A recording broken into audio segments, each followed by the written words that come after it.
प्रेमी सद्गुरु की महिमा का वर्णन करते हुए लिखते हैं कि कलम लिख लिख के हारी है, जुबां गा गा के हारी है।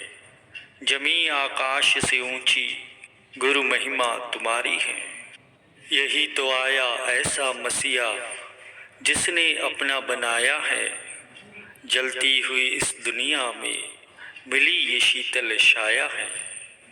तो ये सद्गुरुदेव महाराज जी की हम सेवकों पर असीम कृपा है कि जिन्होंने हमारी करनी को ना देखते हुए हम सेवकों को अपना बनाया, और जिसने भी एक बार श्री सद्गुरुदेव जी के दर्शन किए तो वो सद्गुरु का दीवाना बन गया, सद्गुरु का प्रेमी बन गया।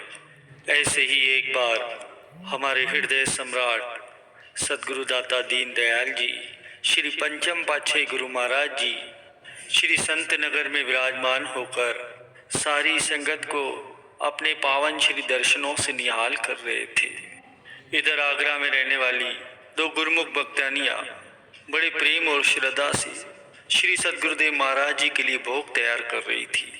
सुबह सवेरे जब भोग तैयार कर वे दोनों गुरुमुख भक्तानियाँ बस द्वारा बाड़ी पहुँच गई। अब उन दिनों यातायात के इतने साधन सुलभ नहीं थे। बाड़ी से दिन में एक ही बार पिकअप आती थी। वो पिकअप भी उस दिन किसी कारणवश जल्दी आ गई।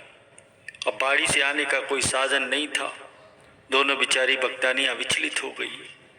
अब जहाँ प्रेम की सच्ची लगन हो, फिर वहाँ कोई बाधा या रुकावट कैसे आएंगी। दोनों गुरुमुख भक्तानियाँ हाथ में सामान उठाए पैदल बाड़ी से श्री संत नगर की ओर चल दी। उनके मन में बस एक ही धुन थी कि किसी तरह समय से भोग श्री चरणों में पहुंच जाए।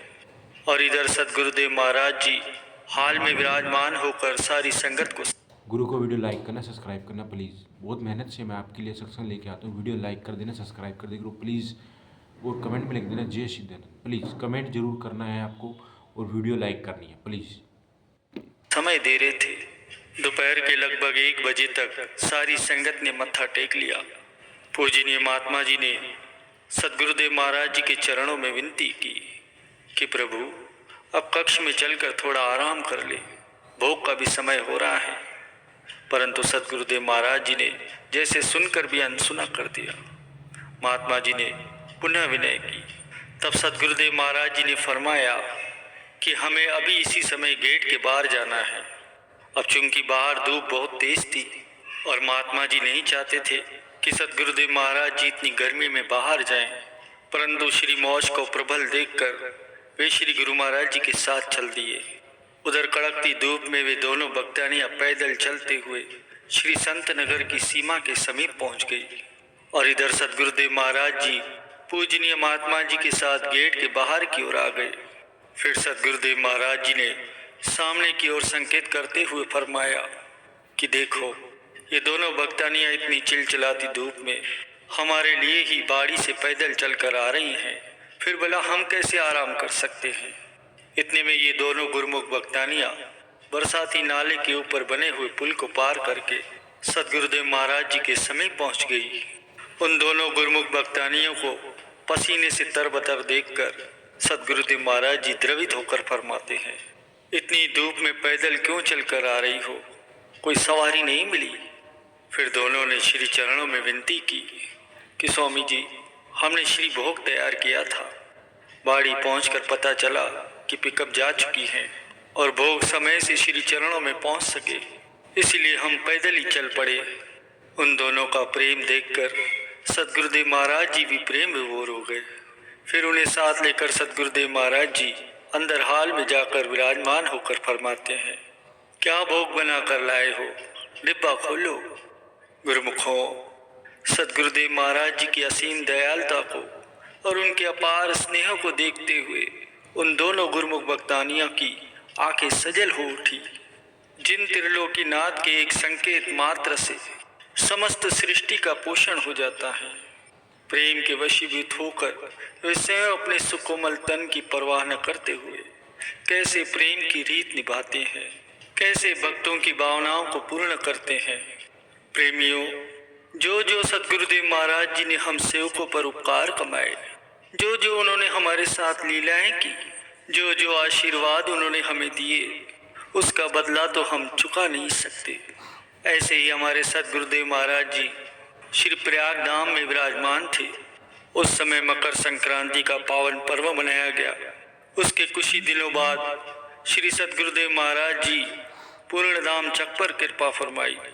रात्रि के समय श्री दर्शन खुले। थोड़े ही प्रेमी थे, श्री चरणों में बैठकर श्री दर्शनों का रसपान कर रहे थे। तो उस समय भजन चल रहा था कि जब से किया है प्रभु आपका दीदार, हम तो दीवाने हुए। तब हमारे श्री सद्गुरुदेव महाराज जी अपनी दृष्टि सब पर डालकर फरमाते हैं कि गुरुमुखों, आप सब गुरुमुख खुश हो। तो सभी गुरुमुख प्रेमियों ने श्री चरणों में विनती की कि स्वामी जी, हम सभी बहुत ही खुश हैं। तब श्री गुरु महाराज जी ने फरमाया कि आप सब खुश हो तो अपनी खुशी को हमें पकड़ करके दिखाओ। उसी समय सभी गुरुमुख जन खड़े होकर के झूमने लगे। इतने झूमे कि सदगुरु के दीवाने बन गए। तब श्री सद्गुरुदेव महाराज जी ने फरमाया कि आज आप केवल दीवाने बनकर नहीं नाच रहे, आज आप सब सदगुरु के प्रेम के परवाने बन करके नाच रहे हो। तो गुरुमुखों, कहने का भाव कि जिसने भी एक बार श्री सद्गुरुदेव महाराज जी के दर्शन दीदार किए वो सदगुरु का दीवाना बन गया, सदगुरु का परवाना बन गया। इसीलिए उनका प्यार हमें हर घड़ी हर पल याद आता है। उनकी पावन लीलाएं याद आती हैं कि किस किस प्रकार से उन्होंने हम सेवकों को अपने पावन प्यार से निहाल किया और उन्हीं के प्यार से